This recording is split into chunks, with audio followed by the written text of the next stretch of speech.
Elisa menyembuhkan Naaman ini dan seorang panglima raja ini, si Naaman ini siapa dia gitu.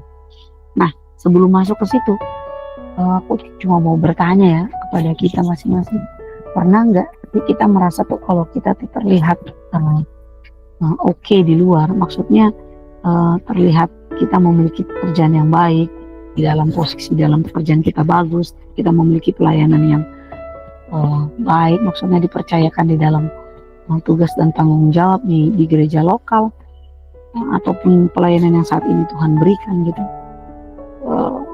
Apapun itulah, sepertinya di luar itu terasa luar biasa hebat. Tetapi ternyata dalam hati kita tuh ada yang tidak benar gitu, ada yang sakit.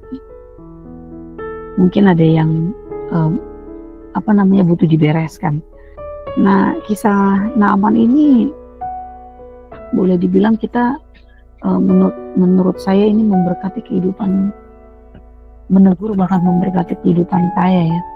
Seorang Naaman ini seorang panglima yang hebat, dia sukses, disegani banyak orang. Dari luar tuh hidupnya tampak sempurna, karena siapa yang istilahnya tidak memandang seorang panglima raja ya, seorang jenderal gitu, hidupnya tampak sempurna lah, disegani dan sebagainya.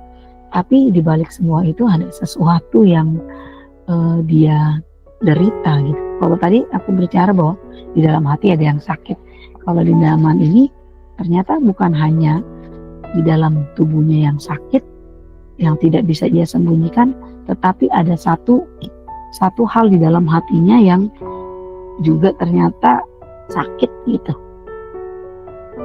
Yuk kita kenalan dulu ya sama Naaman.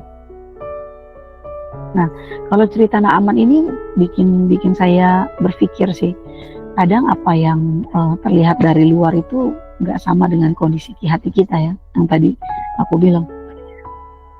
Jadi bukan cuma dari sakit fisik, tapi juga ternyata banyak sakit yang di dalam diri kita yang tidak bisa kelihatan secara kasat mata gitu. Itu ternyata ada di dalam kehidupan kita gitu.